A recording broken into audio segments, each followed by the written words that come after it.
히브리서 4장 12절에 의하면 하나님의 말씀은 살아있고 활력이 있어 좌우에 날선 어떤 검보다도 예리하여 혼과 영과 및 관절과 골수를 찔러 쪼개기까지 하며 또 마음의 생각과 뜻을 판단한다. 이렇게 되어 있습니다. 히브리서 기자가 느끼기에 하나님의 말씀은 살아있고 활력이 있다는 겁니다. 우리가 쓰는 이 성경인 개역 개정판은 이렇게 번역하고 있지만 바로 이전 버전인 개역 한글판에는 하나님의 말씀은 살았고 운동력이 있다라고 번역했었습니다. 한마디로 하나님의 말씀이 살아있다는 것과 살아서 움직인다, 운동력이 있다는 겁니다. 하나님의 말씀이 살아있다고 이야기하는데 살아있다는 것이 무슨 의미일까요? 살아있다는 것은 뭔가를 한다는 의미입니다. 놀라운 일이 생길 수 있다는 것을 의미하기도 합니다. 뭔가가 이루어진다는 것입니다. 살아있다는 말의 반대는 죽었다는 건데요. 죽으면 모든 것이 정지되잖아요. 멈춰서잖아요. 저는 많은 장례를 치르면서 죽었다는 것이 무엇인지 보다 현실적으로 느낄 수 있습니다. 정말 많은 사체들을 봤거든요. 장례를 진짜 많이 치러봤거든요. 사람이 죽으면 염을 하는데 죽은 사체의 옷을 다 벗기는 것으로 시작해서 몸에 있는 불순물을 다 닦아내기 위해서 특히 그 불순물은 피고름이 그렇게 많이 나오고요. 피 흘리고서 가신 분들도 많고요. 이물질들이 참 많아서 그걸 다 닦아내기 위해서 알코올 솜으로 온몸을 구석구석 다 닦아냅니다. 그리고는 구멍이란 구멍을 다 막습니다. 우리 인간의 몸에 있는 구멍들이 몇 군데가 있거든요. 그걸 싹 다 틀어 막습니다. 그리고서는 옷을 입히죠. 옷을 벗기는 것으로 시작해서 옷을 입히는 것까지 다 합니다. 그렇게 염을 하죠. 옷을 입힌 다음에는 화장을 해줍니다. 그래서 사체에 염하는 분들이 화장을 잘 해줍니다. 입술도 그리고요. 분도 칠해주고 그렇습니다. 그렇지 않으면 사실 보기가 민망합니다. 그래서 돌아가신 분도 화장을 해줍니다. 유가족들이 돌아가신 분을 봐야 되니까 그걸 볼 때 마음이 너무 아프니까요. 화장을 한 모습을 꼭 봐야만 합니다. 처음에 이해가 안 됐는데 그게 다 이해가 되더라고요. 이 과정들을 옆에서 계속해서 지켜보다 보니까 내린 결론이 하나 있습니다. 죽은 사체는 말이 없습니다. 옷을 벗겨도 알코올 솜으로 구석구석을 다 닦아도 모든 구멍을 솜으로 틀어 막아도 새로운 옷을 입혀도 그리고 화장을 해 주어도 반응을 하지 않습니다. 그렇게 해서 유가족을 만난 다음에 유가족이 작별 인사를 하고 나면 온몸을 끈으로 꽉 묶습니다. 다리 묶고 무릎 묶고 몸을 묶고 손을 묶어서 완전히 꽉 묶어 그렇게 한 다음에 그걸 들어서 관에다 집어넣습니다. 그렇게 하는데도 죽은 사체는 말이 없습니다. 사실 누가 내 옷을 벗긴다? 내 몸 구석구석을 닦아낸다? 여러분 어느 누가 그거를 반길 사람이 있습니까? 살아있는 사람들은 절대로 못하게 할 겁니다. 그러나 우리는 기분 나빠할지 몰라도 사체들은 어느 누구도 반응하지도 않습니다. 더 놀라운 것은 제가 염을 했던 분들을 옆에서 뵀는데 그분들은 제가 거의 다 아는 분들이었습니다. 어제까지만 해도 신방했던 이들이 있는가 하면 함께 말을 나누던 이들이 있었습니다. 그때만 해도 물으면 답을 했고 본인이 하고 싶은 얘기를 하기도 했고 제가 찾아와 주었다는 거, 기도해드렸다는 것 때문에 감사하기도 했었고 웃기도 했었던 분들이었습니다. 그렇게 살아있을 때는 얼마든지 말을 하고 반응을 하고 좋고 나쁨을 표현할 수 있었는데 죽고 나니까 전혀 다른 존재가 되고 만 겁니다. 전혀 반응하지가 않습니다. 그렇게 죽고 나면 더 이상 함께하지 못하죠. 이것이 바로 죽는다는 것이고 반대로 이것이 바로 살아있다는 겁니다. 저는 그런 것보다도 더 충격이었던 거는요, 구멍에다가 솜을 틀어 막는 겁니다. 그래서 콧구멍부터 시작해서 꽉꽉 틀어 막습니다. 그걸 보면서 제가 깜짝 놀랐습니다. 저러면 숨 막힐 텐데. 몇 번을 보다 보니까 숨 막히는 것은 내 생각이고 정말로 옆에서 보기가 민망할 정도로 얼마나 많은 솜이 들어가는지 모릅니다. 그렇지 않으면 속에 있는 이물질이 계속 나오니까요. 꽉꽉 틀어 막습니다. 여러분, 제가 그러면서 그걸 많이 보면서 죽는다는 것이 이런 거구나. 산다는 것이 이런 거구나. 죽는다는 것은 반응을 하지 않습니다. 어떤 일도 일어나지 않습니다. 살아있다는 것은 반응을 한다는 것이고 무슨 일이든 일어날 수 있다는 것입니다. 히브리서 기자가 하나님의 말씀이 살아있다라고 표현한 것은 굉장히 큰 의미를 가지고 있는데요. 히브리서 기자가 느끼기에 하나님의 말씀이 그렇게 어떤 형태이든 우리에게 반응하고 그 반응에 의해서 우리도 반응하게 된다는 겁니다. 그 말씀은 좌우의 날선 어떤 검보다도 예리하다 그랬습니다. 좌우에 날선 검이 있습니다. 그래서 양쪽으로 날이 서 있습니다. 굉장히 날카로운 날이 서 있는데 어떤 검보다도 예리하여 혼과 영과 및 관절과 골수를 찔러 쪼개기까지 한다 그랬습니다. 여러분, 하나님의 말씀이 살아있어서 우리의 관절과 골수를 찔러 쪼개는 겁니다. 혼과 영을 후벼 파는 겁니다. 여러분, 말씀을 듣다가 말씀을 보다가 하나님의 말씀이 나에게 그렇게 들어와서 내 혼과 영과 육을 찔러 쪼개는 것, 관절과 골수를 찔러 쪼개는 것을 우리는 느낄 때가 많이 있습니다. 왜요? 말씀이 살아 있으니까요. 성경을 읽지 않더라도 설교를 듣다가도 우리는 그런 경험을 할 때가 있습니다. 진짜 말씀이 나를 후벼 팔 때가 있습니다. 왜요? 살아 있으니까요. 저와 함께 강화도에 성주순례를 다녀오신 분들은 이미 설명을 들었었고 지금은 많이 잊었겠지만 강화도의 모 교회는 교산교회라는 교회입니다. 강화도의 최초의 교회가 교산교회인데 이 교회가 생긴 그 이유가 있습니다. 그 지역 출신으로, 교산 출신으로 인천까지 나가서 장사하면서 돈을 벌었던 이승환이라는 분이 계셨습니다. 그분이 장사를 하다가 그 인천 내리 지역에 내리교회를 개척했던 존스 선교사가 이승환이라는 분을 전도를 했습니다. 그리고 이승환이 전도를 받아서 신앙을 가지게 되었죠. 그렇게 신앙을 가지고서 신앙생활을 하던 어느 날 가만히 보니까 교회에서 모임을 하는데 가만히 보니까 무슨 모임이냐 봤더니 개 모임을 하고 있는 겁니다. 여러분, 교회에서 무슨 개냐 싶은데 당시에는 하도 전도가 안 되니까 신앙을 가졌던 사람들이 꾀를 낸 겁니다. 목사님, 여기서 개를 하면 사람들이 몰려들 겁니다. 당시에는 개 하면 많이 사람들이 몰려들었잖아요. 개를 했는데 이승환이 보니까 개 하는 사람들이 막 많이 몰려 있어요. 자기도 개를 했어요. 같이 개를 하다 보니까 갑자기 교회가 막 50명 막 이렇게 막 개 모임 때문에 50명 넘게 사람들이 몰려든 겁니다. 그런데 여러분, 개는 반드시 사고가 나게 돼 있죠.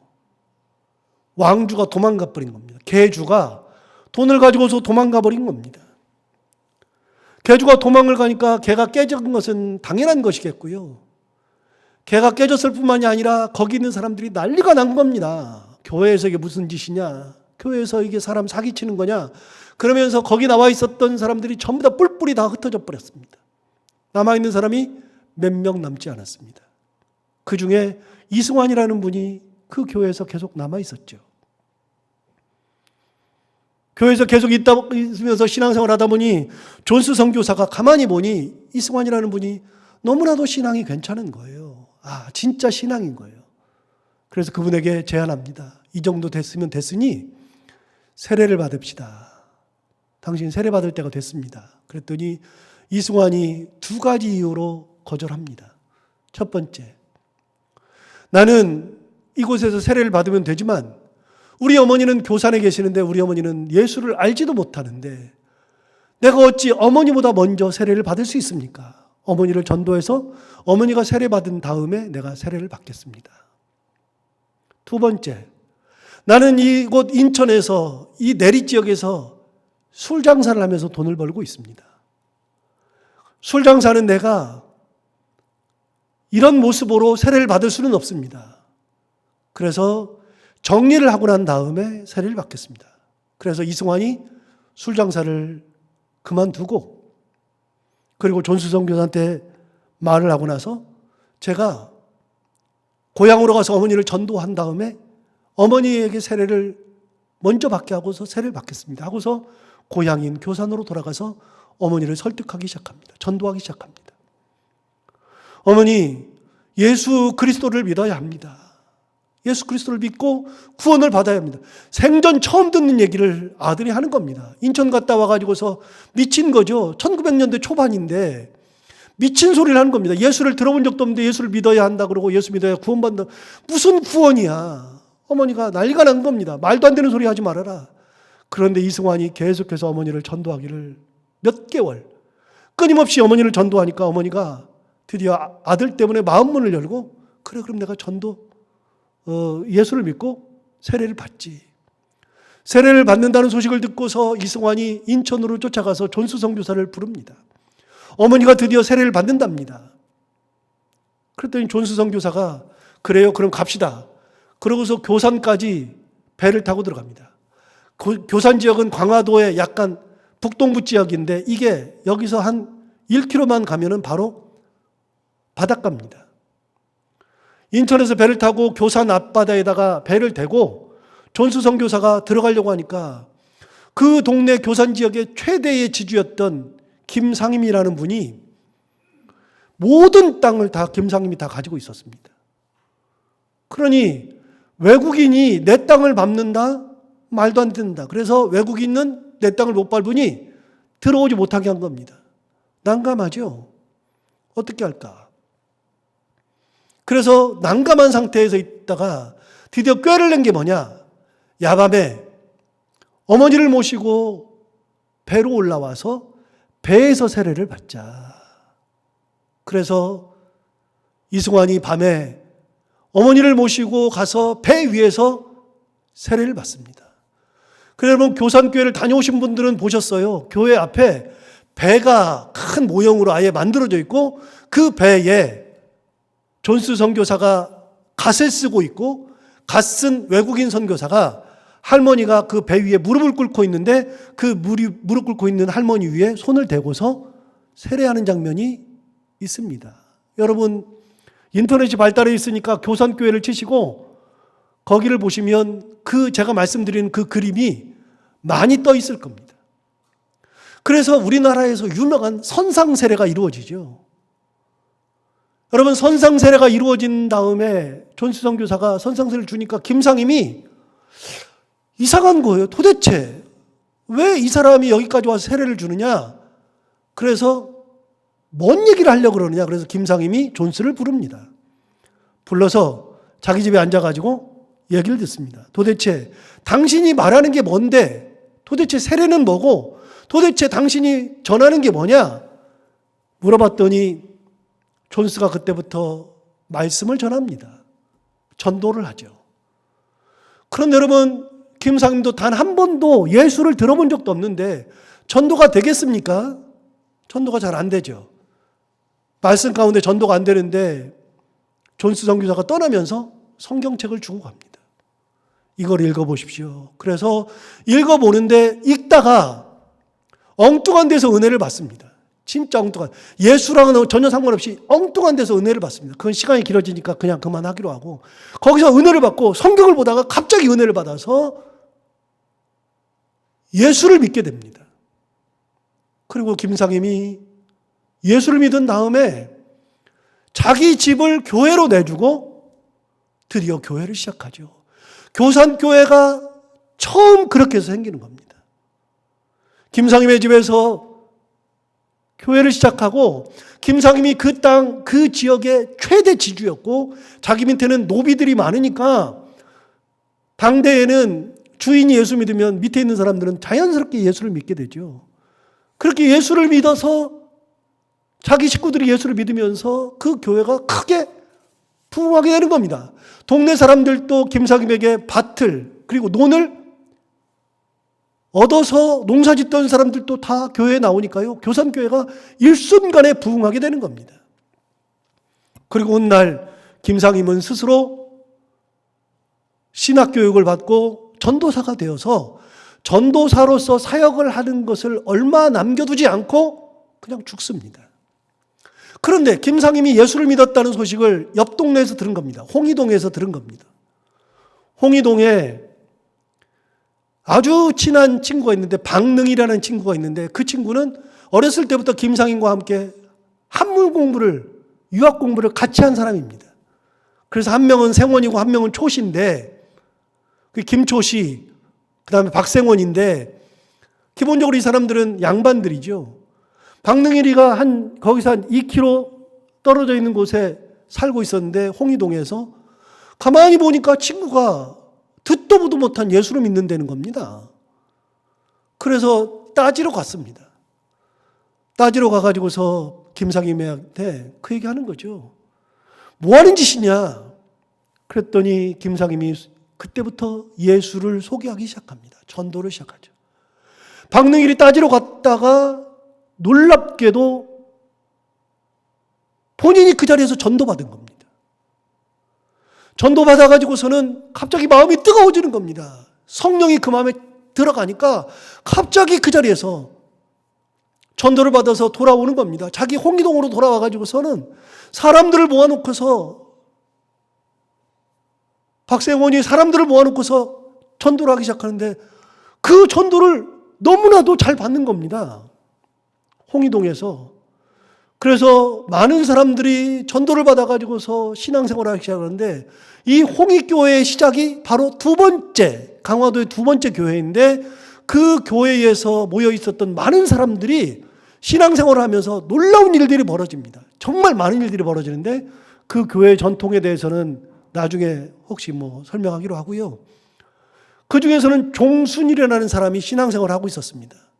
종순이라는 사람이 신앙생활을 하다가 갑자기 이 사람은 김상임과 같이 홍이동의 최고 부자입니다. 종순일이. 자기한테 돈 빌려간 사람들이 많고 자기한테 땅을 얻어가지고서 농사 짓는 사람들이 많은데, 이 종순이라는 사람이 가만히 보니까 성경을 읽다 보니까 성경에 이 말씀이 딱 나오는 겁니다. 부자 청년 이야기. 여러분 부자 청년 이야기 다 알잖아요. 어떤 부자 청년이 예수님께 와서 이렇게 묻습니다. 예수님, 어떻게 하여야, 무슨 일을 해야 영생을 얻을 수 있습니까? 선생님, 성경에 나오는 계명이, 그러니까 예수님 말씀하십니다. 계명을 지켜라. 계명 지키면 된다. 그랬더니 선생님, 성경에 나오는 계명이 많은데 10가지, 그리고 더 많기도 하는데 어떤 계명을 지켜야 합니까? 살인하지 말라, 간음하지 말라, 도둑질하지 말라, 거짓 증언하지 말라, 내 부모를 공경하라, 내 이웃을 내 자신같이 사랑하라 하신 것이니라. 선생님, 이 모든 것을 내가 지켰는데 아직도 무엇이 부족합니까? 네가 운전하고자 할진대 가서 내 소유를 팔아 가난한 자들에게 주라. 그리하면 하늘에서 보화가 내게 있으리라.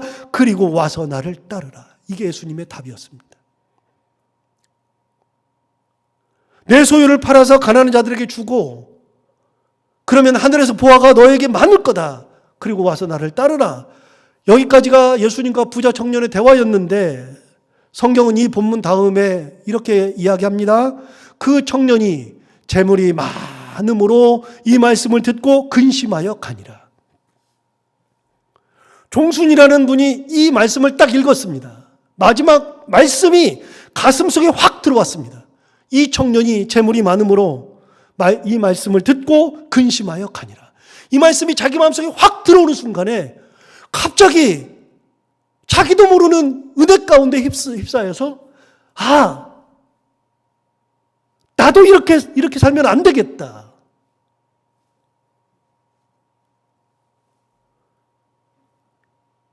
나는 절대로 부자 청년처럼 이렇게 고민하지 않겠다. 누가 시켜서 한 게 아닙니다. 말씀이 들어오는 순간에 스스로가 결단하는 겁니다. 나는 이렇게 살지 않겠다. 절대로 나는 부자 청년처럼 고민하며 살지 않겠다.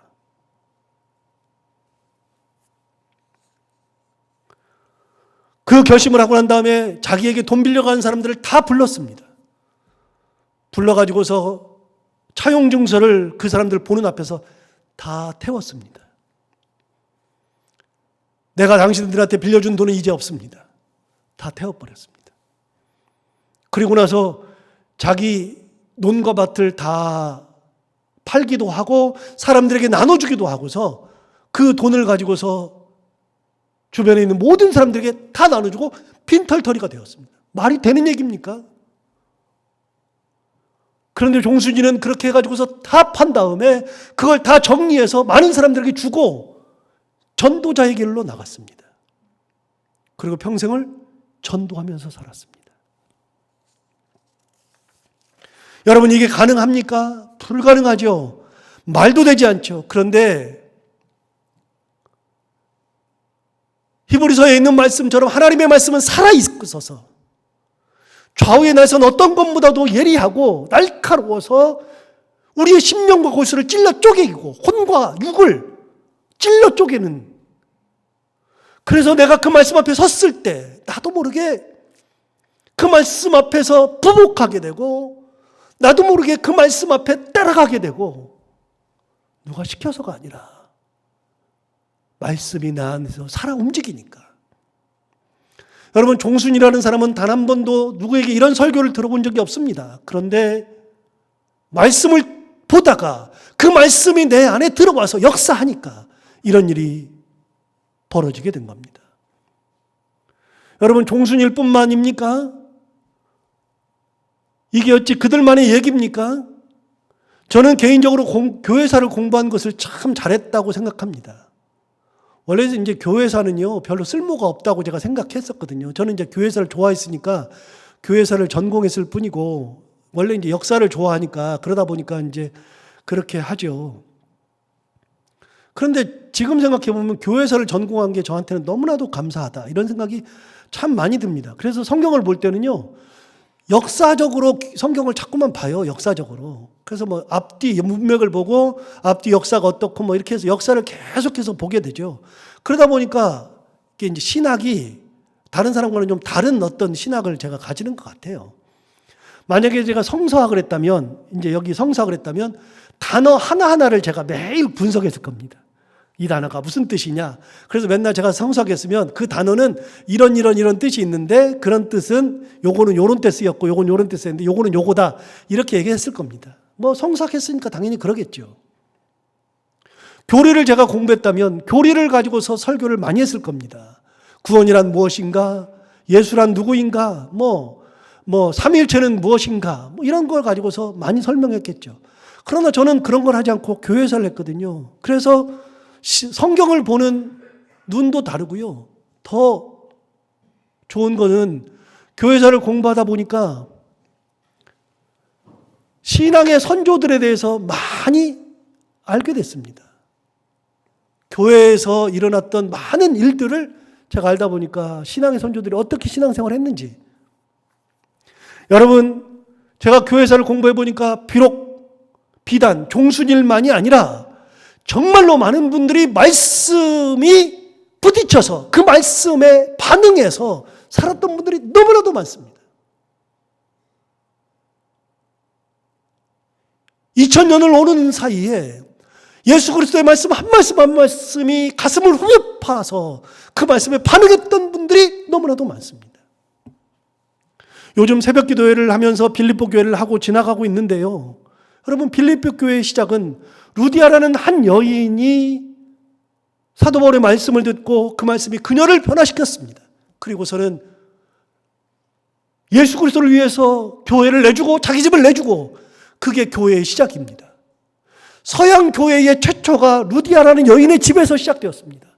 그래서 빌립보서를 보면 너희가 복음을 처음을 받았을 때부터, 그 복음을 처음 받았을 때부터 지금까지 복음을 위해서 힘쓴다라고 하는 것을 빌립보서에서 이야기를 합니다. 왜 그렇습니까?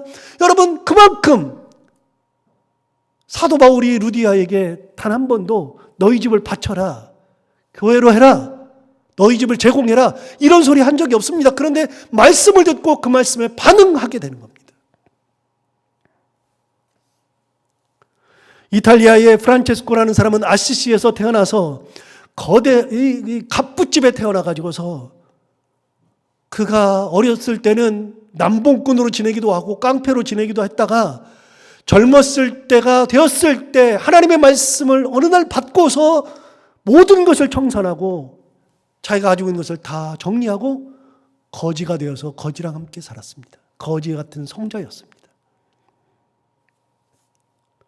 다미안이라는 벨기에 신부는 하와이에 파송되는 신부였는데, 거기를 가서 목회를 하던 도중에 그 지역 사람들이 나병 환자가 있는데, 나병 환자들로 이루어졌는데, 나병 환자촌에 부임을 해서 목회를 하다 보니 그들은 전혀 전도가 되지 않았습니다. 말씀을 전해도 듣지 않았습니다.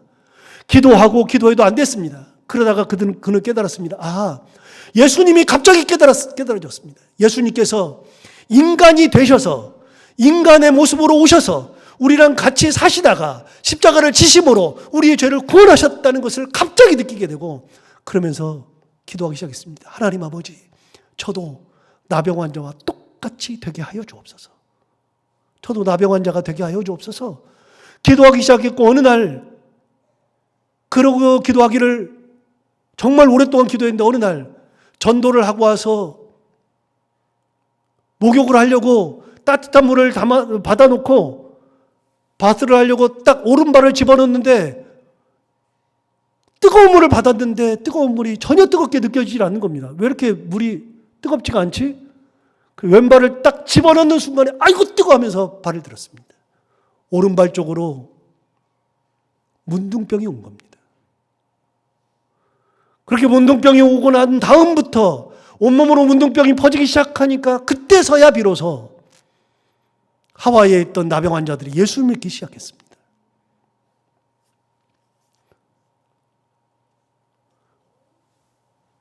여러분, 그게 오로지 외국의 일뿐입니까? 우리나라에서는 그런 일이 없습니까? 우리 가운데는 그런 일이 없겠습니까? 여러분, 우리도 어떤 분들은 하나님의 말씀에 부딪혀서 그 말씀에 의해서 회개하고 용서하고 낮아지고 사랑하고 헌금하고 바치기도 하고 배려하고 희생하고 헌신하는 거 아니겠습니까? 여러분은 안 그렇습니까? 여러분 똑같지 않습니까? 어떤 분들은 자식을 바치기도 하는 경우가 있고 삶을 바치는 경우도 있습니다. 우리나라의 전통 중에 날연보라는 것이 있었습니다. 당시에 헌금할 돈이 없으니까 아예 헌금할 돈은 없고 하나님 앞에 나도 드리고 싶은데 드릴 것이 하나도 없으니까 그냥 한 날을, 하루를 하나님을 위해서 바친다 그래서 날연보입니다. 그런 전통도 있었습니다. 바치고 싶은데 바칠 것이 없으니까요.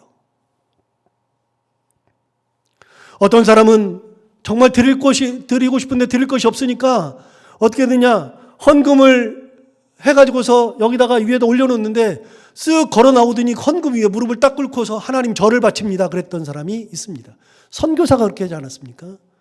그 유명한 리빙스톤이나 이런 분들이 그러지 않았습니까? 자기 자신을 하나님 앞에 바치기도 했었습니다. 왜 이렇게 합니까?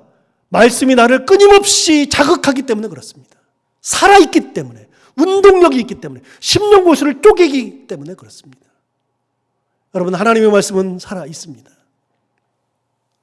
오늘도 그 말씀은 살아서 역사합니다. 우리가 잘 부르는 찬양 중에 제가 부르면 조금만 하면 여러분 다 아시는 찬양이 있어요. 예수님이 말씀하시니 물이 변하여 포도주 됐네. 예수님이 말씀하시니 물이 변하여 포도주 됐네. 그것뿐입니까? 예수님이 말씀하시니 바디메오가 눈을 떴다네. 그것뿐입니까? 예수님이 말씀하시니 죽은 나사로가 살아났다네. 예수님이 말씀하시니 죽은 나사로가 살아났다네. 예, 여러분, 예수님의 말씀 한마디 한마디가 살아서 역사하니까 물이 변하여서 포도주가 되는 것이고 바디메오도 눈을 뜨고 죽은 나사로도 살아나는 겁니다. 우리 심령구슬을 쪼개버리니까 제가 하나님 앞에 헌신하는 겁니다. 누가 시켜서 합니까? 기쁨으로 하는 거지. 은혜로 하는 거지. 여러분, 오늘은 부활주일입니다. 목회자에게서 가장 어려운 설교가 이런 절기 설교입니다. 왜냐하면 주제는 뻔한데 똑같은 얘기를 할 수가 없으니까 어떻게든 다른 얘기를 하는 것처럼 설교를 해야 하니까요. 목회자들한테 물어보십시오. 뭐가 제일 어렵냐? 절기 설교가 가장 어렵다고 얘기합니다. 이번에는 절기 설교 뭐 해야 되나? 별로 고민하지 않습니다. 여러분, 제가 작년과 동일한 설교를 한다 그러면, 그리고 매년 똑같은 설교를 한다 그러면 여러분 그럴 겁니다. 도대체 목사님 말씀을 준비하는 거야, 마는 거야, 제대로 하는 거야, 이렇겠죠. 여러분, 분명한 것은 있습니다. 이번에 부활주를 준비하면서 성경을 딱 보면서 갑자기 제 눈에 딱 들어온 말씀이, 주님께서 성경대로 죽으시고 성경대로 살아나셨다. 하나님의 말씀이 살아있는데, 주님의 말씀이 살아있는데 주님께서는 말씀하신 대로 죽으시고 말씀하신 대로 살아나셨다. 그 말씀이 오늘도 우리에게 살아 넘쳐서 우리의 심령구슬을 쪼개고는 남는 그런 말씀이 되었다. 여러분, 3절과 4절 한번 볼까요? 오늘 보면 3절과 4절에는 이렇게 이야기합니다. 내가 받은 것을 먼저 너희에게 전하였노니 이는 성경대로 그리스도께서 우리 죄를 위하여서 죽으셨다. 여러분, 예수님께서 죽으신 것은 말씀대로 죽으신 겁니다. 4절 볼까요? 장사 지낸 바 되셨다가 성경대로 사흘 만에 다시 살아나셨다. 원래는 이 본문을 준비할 때는요, 다른 생각을 하고서 준비하려고 그랬는데 설교를 준비하다가 이 성경대로라고 하는 단어가 제 머릿속에 확 꽂혔습니다. 아, 성경대로, 말씀대로 하셨구나. 그래서 찾아봤습니다. 마태복음, 마가복음, 누가복음, 요한복음에 예수님께서 내가 죽었다가 사흘 만에 살아나리라 하는 말씀을 계속 하셨습니다. 끊임없이 하셨습니다. 그런데요, 더 놀라운 것은 제자들이 그 말씀을 듣고 그 말씀을 마음에 둔 사람들이 한 명도 없습니다. 마음에 둔 적이 없습니다. 또 제자들은 마음에 두지도 않았을 뿐만 아니라 이해를 못했습니다. 어떻게 사흘 만에 살아나냐? 어떻게 살아나냐? 이해가 되지 않았습니다. 여러분, 이해가 되지 않았는데 나중 보니까 사흘 만에 진짜 살아나신 겁니다. 여러분, 말씀은, 주의 말씀은 죽어있는 말씀이 아닙니다. 부활은 그냥 허언으로 그친 것이 아니라 오늘도 살아서 역사하시는 하나님의 은혜로 예수 그리스도께서 죽었다가 살아나신 기적의 현장입니다. 그런데 사도 바울이 이렇게 얘기하는 겁니다. 성경대로 죽으셨다, 성경대로 사셨다 그랬는데 살아난 것에 대해서 의심하는 사람들이 많으니까 이런 얘기 한 겁니다. 5절부터 보시면 예수님께서 살아나셔서 보여주신 분들이 있습니다. 이렇게 보여줬습니다. 5절, 게바에게 보이셨다. 베드로가 본 겁니다. 12 제자에게도 보이셨다. 6절, 그 후에 500여 형제에게 일시에 보이셨다. 500여 명이나 되는 형제에게 일시에 보이셨나니. 7절 보시면 그 후에 야고보에게도 보이셨으며 그 후에 모든 사도에게도 보이셨다. 게바에게, 그리고 12 제자에게, 500의 형제에게, 야고보에게, 그리고 모든 사도에게. 여러분, 여기서 말하는 야고보는 예수님의 동생입니다. 예수님의 동생. 8절을 보시면 이렇게 말합니다. 맨 나중에 만삭되지 못하여 난 자 같은 내게도 보이셨느니라. 여러분, 성경대로 죽으셨다가 성경대로 살아나셨는데 그렇게 살아난 것을 다 보여주셨다는 겁니다. 살아나신 것을. 그런데 여러분, 이 성경은, 사도 바울의 이 편지는, 고린도전서는요, 예수님이 돌아가시고 난 다음에 40년에서 60년 사이에 쓴 겁니다. 돌아가신 다음에. 굉장히 뒤에 쓰여진 겁니다.